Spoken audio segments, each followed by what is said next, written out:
We're finally entering that time of the year where you can really feel the world slowing down. However, I live in a city that doesn't ever really slow down, so I have to kind of make that magic happen myself. Finding pockets of peace and quiet is so important for me, especially when I'm feeling a little overwhelmed. And it wouldn't be a self-care day without mentioning the sponsor of this video, which is Headspace. Headspace is a wonderful resource for all things related to mindfulness. They not only have incredible guided meditations, but one thing that I use on the daily are their breathing exercises. Literally just on the subway, when it's crowded, when I'm feeling overwhelmed, I can just sit and breathe, and it does wonders. I also love that Headspace gives me a little daily menu of meditations I can choose from, like right when I wake up to maybe I need to catch a few minutes during lunch. Maybe I'm dealing with something specific like grief or anger or frustration, even things like confidence or gratitude and joy. I highly recommend you try Headspace if you haven't done so already, and I will have a link in my description, or you can use this QR code on the screen to get your first 2 months completely free. You'll see how I use it a bit throughout this video because it really is with me at all times. And let's get on with our unexpectedly rainy morning.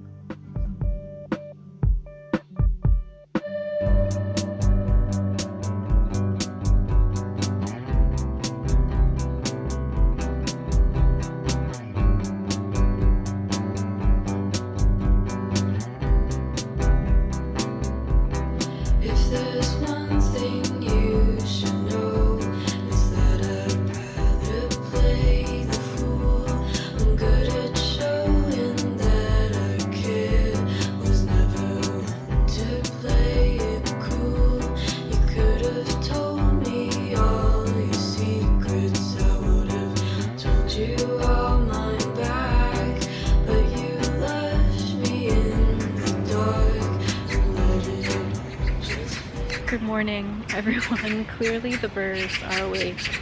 We're in Seoul Forest. It's been a while since I've done like a proper just reading or writing vlog, a very chill day. So I thought this is a great day to do it. It wasn't supposed to rain. So luckily I got to a cafe right before it started to pour. But now, I mean, we are in the forest. The magpie are having a little chat. There's lots of dogs around. Yeah, I'm gonna see how much of autumn is actually autumning right now. It's we've had a very weird, as you can see, like most things are still green, but this literally happened overnight. That little yellow you can see. So it's just that time of year where everything is changing so suddenly. Like even here, because of the rain last night, all of the leaves have fallen. So I want to just go see, you know? We only have so many autumns, right? Let's frolic through the leaves.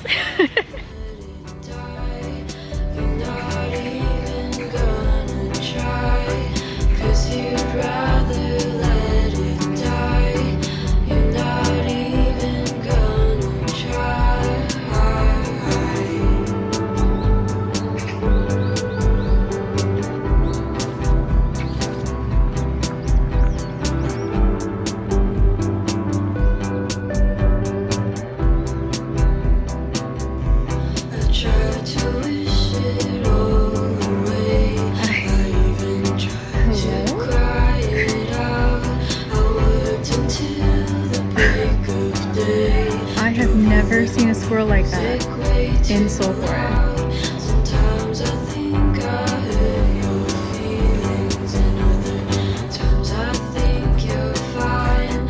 I wonder if things would be different. Welcome back home. So I stopped at Daiso, which is kind of like the dollar store here, just to pick up some like cleaning supplies, but I could not resist this little ceramic ghost that apparently lights up if I pull out the thingy. Can you see him? I'll show you with a better camera. Hold on. Oh, he's precious. Our little entry table. So festive.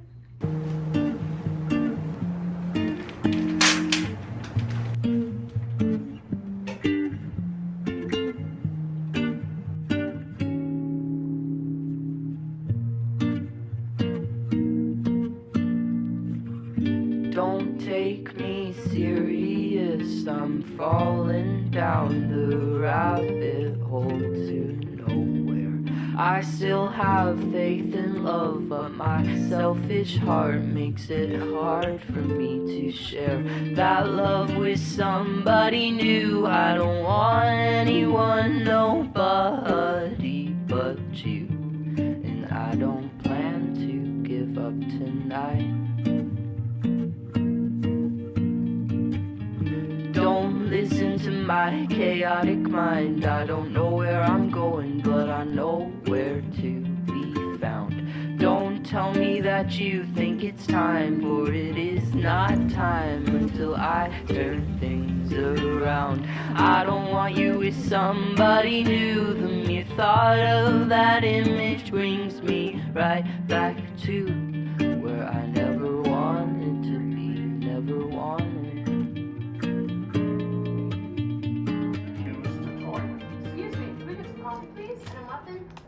This is the Autumn Festival. Your shop is right across the street. Lost my name. Now left dry. Frost of flames.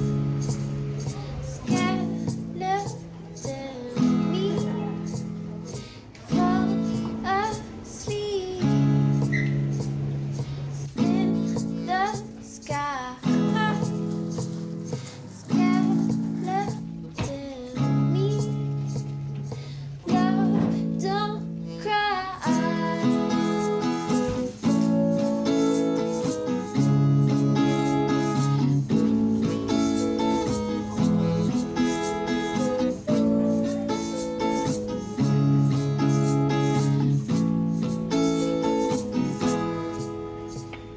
Soon comes rain. Dry your eyes. Frost of flames. Skeleton me. Fall asleep. Okay, hello everyone. I have a bit of a book haul for you. No, I did not purchase all of these. This is an accumulative book haul over the course of many months. Where is my... Okay, in terms of what I purchased today, we'll start from most recent and go backwards in time. What I picked up today. First of all, let me get my receipt. As you know, or as you might know, almost all of my books that I read come from the library. I am still a resident of the United States. I have library cards in the United States.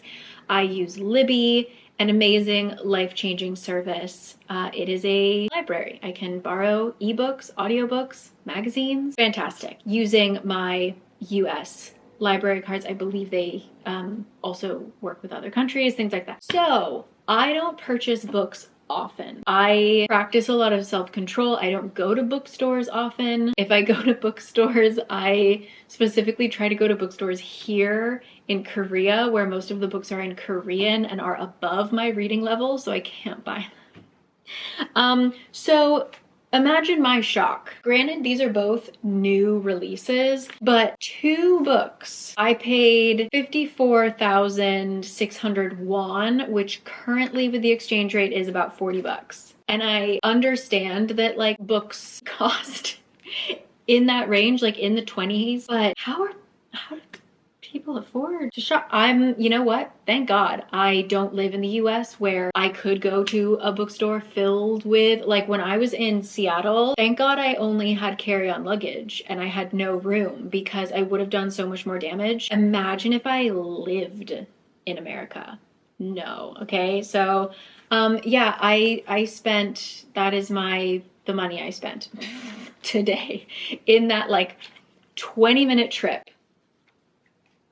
Gone. All right, so the first book that I got is Toward Eternity by Anton Hur. I have read quite a few books that Anton has translated, but this is his first original work. I believe it is sci-fi. I honestly don't know that much about it. I'm just willing to give it a chance. Let me read to you. It is a gorgeous and thought-provoking debut novel set in a world where artificial intelligence, okay, I knew this, where artificial intelligence and the quest for immortality have transformed the human condition. In the near future, a new therapy promises to eradicate cancer by entirely replacing the body's cells with nanites, android cells that not only cure those afflicted, but also render patients virtually immortal. When literary researcher Yong-hoon, himself a recipient of nanotherapy, teaches an AI named Panit how to understand poetry, he creates a living, thinking machine.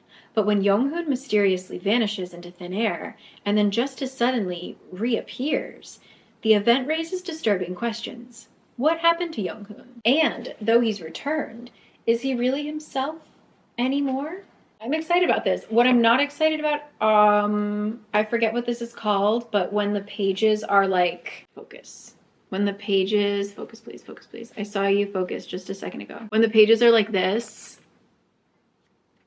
you know, less than excited about that, but it's the little things. So we have this to read. And then I did something dumb. So as you guys might have seen, I got the new Sally Rooney from Book of the Month. Book of the Month specializes in hardcovers. I love a hardcover for like keeping a book in a relatively pristine condition. I always I take the dust jacket off, you know, that kind of thing. Cause I'm like a very aggressive reader. Okay. My books are read. Okay. So I also really love this version. Very happy with it. Happy to keep this. Might gift it to a friend. I tend to like hold on to books for just a little bit and then inevitably give them away. So I'm holding on to this. However, I remember, I think it was with Nathan of Nathan's Nook, who you should watch his content because he's amazing. We were talking about how there are just certain either authors or genres that feel like you should be using a paperback. Like there's something about holding a hardcover. When I'm reading Sally Rooney, I know that I wouldn't be able to read her as an ebook. I don't think I would love her for my first, maybe for a reread, but not for my first read as a hardcover. I really need to read her as a paperback. There are just some books like that I need to be like here, especially because I know I'm going to underline a lot. I want to just be rough with this book. And I also, in the rare case, I have loved every edition of this book that's come out. I think that this is a beautiful one. I think the one, I don't know if it's just an arc, but like with just the name and title on it. I love the yellow one, like beautiful. So I got this one in paperback. I still haven't read it, so watch me hate this. But I'm gonna, if not, again, like I got this one for free, right? So I'm gonna pass this one to someone else, and I always appreciate a reading experience. So yeah, that's what I bought today. What did I buy in slow? Oh, Kurt's home. Hold on, pause. Okay, back a little bit later. Kurt has a dinner meeting, so he came home to change. Where was I? Books I got in Slovenia. Okay, so I stopped at a bookstore in the beginning of the trip and at the end of the trip. Funny story about this one. The first one I went to was called the House of Dreaming Books. And I honestly went in because I thought the name of the store was so interesting and it was right by where we were staying. So I walk in and they have a bunch of signs that are like English books to your right. So I go to the English section and the person in the store is already talking to clearly a foreigner, like speaking in English. And so I didn't want to interrupt him. But then once he stopped talking, I asked him a question of like, do you have a small, like I'm looking for a small book by a Slovenian author. And he recommended this one. And he had also just recommended this book to the other guy. And then another woman came in and he recommended this book. And so we were like, we need to start a book club. It was a guy from England, but he was living in Switzerland or something. And then there was, the woman was from Australia just coming to visit. And then there was me. So somewhere out there, two other people have this book. This is The Fig Tree by Goran Vojnovic. It was the winner of the English Pen Award, Best Novel of the Year of 2017. And it basically just takes place all over the Balkans, I believe. It says, The Fig Tree is a multi-generational family saga, a tour de force spanning 3 generations from the mid-20th century through the Balkan Wars of the 90s until present day. Vojnovic is a master storyteller, and while fateful choices made by his characters are often dictated by the historical realities of the time they live in, at its heart, this is an intimate story of family, relationships, love, and freedom, and the choices we make. So, he also wrote Yugoslavia, My Fatherland, which I have but have not read. I have it as an ebook. So, that's funny. I already had something.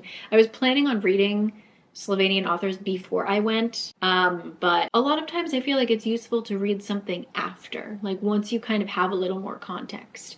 So this will be interesting now that I can kind of have somewhat of a picture. I believe his family's from Bosnia and he moved to Slovenia.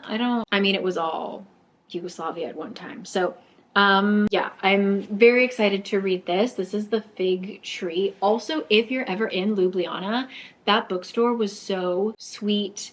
It's also a publishing house, so they have quite a few of their Slovenian titles produced or published by them. So I was remarking on how they had a really beautiful version of Howl's Moving Castle. Like the illustration on the cover was just gorgeous. And he was like, oh yeah, we like really all pushed our boss or whatever to like make that happen. And I was like, what? And he was like, yeah, we like, I know the illustrator, it was like a team effort. Very cool, very cool. So that was The Fig Tree. And then at the end of my trip, a lot of people recommended this store called Azil, I believe, Azil. Tiny little store, but such a good selection out of all the stores, because I didn't film all of them. If you watched my vlog, I didn't film. We went into a lot of bookstores, but a lot of them had like the tiniest English section, which is fine. It's a different country, whatever. But this one had such an interesting collection of work in Slovenian, but also work in English, like so much. So I ended up picking this up. It's called I'm Not Going Anywhere. She is from North Macedonia, is that correct? She's from quote unquote the Yugosphere. Post-Yugoslavia. Yeah, she's from North Macedonia. And somebody messaged me on Instagram and said that she taught a class that you took or something, which is so cool. The world is so small. This honestly, as you can see, I've only read like 30% of it. This reminds me so much of like if you took Miranda July and you made her not whimsical. I think that Miranda July is like absurd and kind of funny, but also like a little grungy, gruesome. If you take out that like whimsy, I get a similar feeling here. Like there's just a lot of, our main characters are quite toxic, like in their heads, their self-talk is very toxic and the relationships are horrible. Oh, hey, I didn't even notice this. Catherine Lacey, who wrote Pew and the Biography of X, is the first blurb on the top. I never read blurbs, so that's so funny. Anyway, yeah, so immediately felt new but also familiar, which is very nice. So that is I'm Not Going Anywhere. And then off screen, I have 3 books that are still wrapped. I haven't opened them yet. I will be sending my invoice to my friend Sydney. Sydney, I will link her Bookstagram down below. But we hadn't seen each other in a very long time. We met up for tea and coffee, talked books, and I somehow, in the midst of that conversation, purchased special editions of The Raven Cycle. So it's all Sydney's fault. Yes, I bought the Owl Crate. This is my first time ever buying like a special edition book like this. God, I bought the Owl Crate special editions of The Raven Cycle. And I think it's an interesting story if you don't already know this. So they are beautiful. I'm gonna unwrap them with you. The only issue is, as you might be wondering, you might be thinking, Carrie, there are 4 books in the series. Why do you only have 3? So Owl Crate created the special edition for the first book, everyone went wild. Obviously, it's beautiful. And if there's one thing that I can say negatively about the Raven Cycle is that those books are ugly. Those covers are not cute. So to have like these, like a beautiful, stunning cover for the first one, everyone was like, gimme, gimme, gimme. So they made the rest of the series, which is great, but they didn't do another printing of the first one. So if you didn't get the first one, you have an incomplete series, which I do. Now, people are selling them for hundreds of dollars. Hundreds of dollars to get the first one. Am I crazy enough to do that? Not right now. Ask me later. Currently, I'm fine with these. I would love to have the full one. If anyone is just like feeling like super altruistic and just wants to send me one, don't, because I'll feel horrible because I know friends who are like, this is their Bible, basically, this series, and they don't have the first one. So I'm not going to take that from someone who is like tattooed their bodies in the Ravens, you know, like I will leave that for someone else for now. But God, are these beautiful. Ah! I also saw another one, like someone just did like a fan. If I can find it, I'll put it up here. But someone did a fan cover, unofficial cover for the first one, and it is so good. You can also buy, I think they have like on Etsy, there's a couple, like you can just buy the dust jackets or something. But this is more than just dust jackets. So I will start with, here is Blue Lily, Lily Blue. Here's the cover. And then, so then we have, looks like this. And inside the dust jacket, we have the Raven Boys. Okay. And then, it's not over. We have, ooh, I'm gonna have to open it, guys. We have the inside. Look at that. And what's the back one? It's just more of this. Isn't that beautiful? And it's signed. The Dream Thieves. Okay, hey Ronan. What do we have in here? Oh, yeah, this is the one that was like, oh, You're not ready for the inside cover of this. Ronan fans, I can't. I hate people who drive BMWs, and yet, so they're racing. Finally got Gansey with his little sweater for the final book. Oh, I wish I didn't spoil myself. That's a really good inside. Okay, and now, what's the inside? Oh, maybe a spoiler. This is maybe a spoiler for the series. So if you want to look away now. Look away now. I'll tell you when to look back.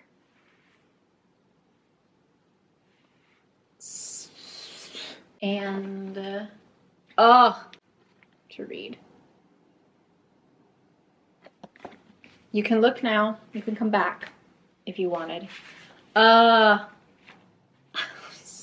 So that was my big purchase of the summer, to have these. So one day maybe I will complete it, but who knows. So now I have to edit a little bit. It is 4:30. I have to do a little bit of work, and like I said, Kurt has a dinner meeting, so I want to start, is it Midnight Mass? I really love The Haunting of Hill House.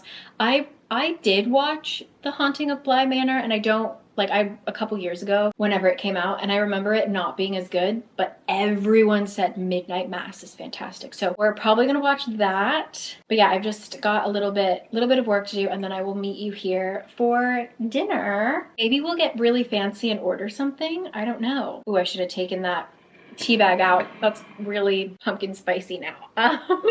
So, okay, I will catch you in a bit. Now my foot is asleep, so I can't reach you. Bye.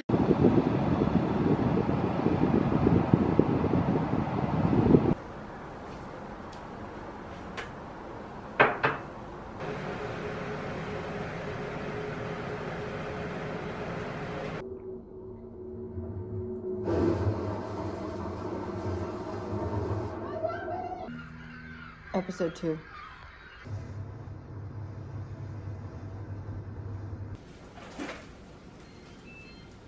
Wow, each episode is an hour. I'm 40 minutes in, and it's really good.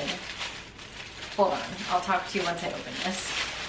Okay, real quick. The show, so good so far. Low-key makes me want to go to church just to like have that. I was raised Catholic. Like just to have that, something about the rhythm of that mass. I'm not religious, I don't agree with a lot of things with the Catholic Church, but there's just something about it that is just so interesting. So this is really, I'm so into it. However, I ordered sushi, but I forgot that this place, their sushi is like 2 or 3 times the size of a normal thing. So I got a roll and a half, and this is like, I'm regretting it. So anyway, it hasn't gotten too scary yet, but off we go. So sorry to surprise you like this. The diocese was supposed to come. We're 2 episodes in, really good. Very different from Haunting of Hill House in terms of like scary factor. I feel like I have certain things figured out, but I also think I felt that way about Haunting of Hill House and I was wrong. So just before I head off to sleep, I would like to give you a rundown of my TBR. I'm kind of panicked. This feels also just like, thank you if you're watching this. This feels very much like a kind of sleepover vibe. I really enjoy filming these and just like chatting. So thank you for being here. But I have some really great books that I want to read, but if you watch my other channel, I've talked about it a lot, but my best friend since middle school is coming to visit me to Korea for the first time next week. So I'm gonna be really busy like the whole end of October. So I'm kind of stressed because I have a lot of books out from the library and I want to read them all. And then I just bought a bunch of physical books, right, that I want to read that I just showed you. We're stressed, but we're blessed, right? So what I have on my Kindle right now from the library, The Hypocrite by Joe Hamya, which I started. That might be a DNF. Like it feels like wrong place, wrong time for me. I was reading it on vacation. Haven't picked it up since. I also have The History of Sound. It's a short story collection. So I feel like that one I could read while my friend is here, like just like one story before bed every night kind of thing. I also just got The Spell Shop, which I've heard everybody talking about as like Legends and Lattes, but a library, like very cozy. At first, I was kind of turned off by that idea because after I read Legends and Lattes, I liked it, but then I was sort of like, I can only take a certain number of those, like the kind of slow, cozy, wholesome. I need more pain in my books, apparently. But I read the first chapter or the first page and I really liked it. So I want to read that. I also just got The Lost Story by Meg Schaefer. This is one that Elias talked about, how much he loved it. I've heard nothing but great things about it. So I was very happy to get that out of the library. I was on the holds list for a really long time. I'm looking for my phone. My phone's right there. I'm also waiting for, I check my holds list every day. I've got to have this memorized by now. I'm waiting for The Bright Ones. All of these titles could be wrong, by the way, so I'll put the correct ones up in a second, but I think it's called like The Bright Ones or something. It's sci-fi series that's apparently really good. I think it's by Mary O'Keefe. I'm just making up names at this point. I really want to read that. 10 weeks, 11 weeks, very far away on that holds list. I also have The Imposium by Run Over My Bones with Your... Why don't I know any titles? You know what I'm talking, this book, okay? That is also, I'm still like a 7-week wait. Oh, I'm waiting on The 13th Child by Erin A. Craig. I know that one. Who wrote The House of Roots and Ruin, House of Salt and Sorrow. She's coming out. It's out now and it looks creepy and great. So very excited to read that. I really enjoyed House of Roots and Ruin, her kind of more gothic style. So excited for that. And I think I had one more. Let me check. Hold on. Okay, so it's The Blighted Stars. My bad. And it's Megan O'Keefe. But also A Temptation of Magic. I've heard that that's like a dark academia kind of story. So that is also my earliest one is currently sitting at 4 weeks. So I've got a lot of time waiting for my holds. But I also have some books. I also have Vita Nostra that I really want to read. I have a bunch of arcs. I want to read City of the Nightbirds, which is an arc that I just got. The Coiled Serpent, which is an arc that I want to read. Oh, and I think I'm going to make a completely separate video on this, so let me know if you would be interested. But I have heard lives have been changed by this romantasy series. And I know, red flags all around, okay? I've heard about it on TikTok, romantasy, Kindle Unlimited. I know. However, people I trust, and granted, the people I trust are people who have let me down before. I need to re-examine who I trust. But, and I mean that with love, okay? I mean that with so much love. But people I trust also really liked it. It has touched people that normally don't like romantasy, and they've said it's like amazing. So I think I want to make an entire separate video of me reacting to it, and that is Rain and Ruin. That will have to come sometime in like November or December, but that is on the list as well. Also, if you notice on the airplane, I started reading Buried Deep, which is Naomi Novik's short stories. I think that maybe that's how I should be reading Naomi Novik. Like I enjoyed the first A Deadly Education, but I didn't like Spinning Silver, and I didn't like, oh God, her other one. And I didn't like the second Deadly Education. So I think perhaps I just like her in smaller bits. So I'm gonna read that. But before that, I have to read 2 more Halloween rom-coms. If you haven't watched that video, hopefully it's out by now. But yeah, I still have 2 more rom-coms to read. So it's a mess. So that's what's going on. But I think I'm gonna start The Lost Story tonight, just to like keep me sane, because the Halloween rom-com marathon really is damaging me a little bit. So I think I'm gonna read The Lost Story, and hopefully that calms me down. But also just because of this, like when I was watching The Haunting of Hill House, I haven't had nightmares in a very long time, and I had nightmares. So I have a feeling Midnight Mass, whatever Mike Flanagan directs, knows how to weasel its way in here. So I need to calm down. So I'm also gonna do a little meditation. Like I normally almost always use their soundscapes. I've talked about it before, the sleepscapes. The Olympic rain, so good. It's sometimes rain or like wave water sounds makes me more anxious, but something about that particular one is so good. So I'm going to read in bed, get a little help from Headspace as I fall asleep. So I will see you there. I'm gonna go wash my face. Kurt's gonna be home any second. And this was really so fun. So I'll see you in a bit, okay? We'll start The Lost Story together. Ever since I was a kid, I've struggled with falling asleep when I'm supposed to.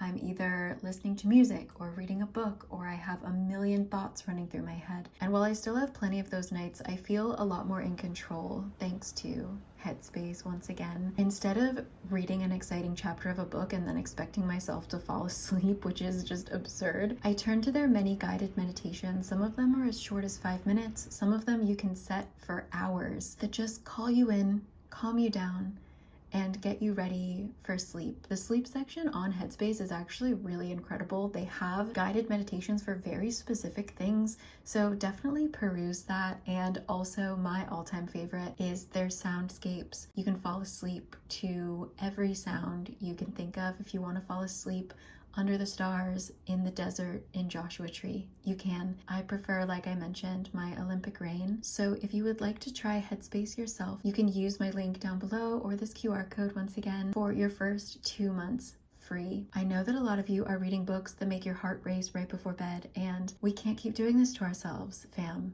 okay? Try Headspace, trust me, and I will see you guys next time, okay? Sweet dreams.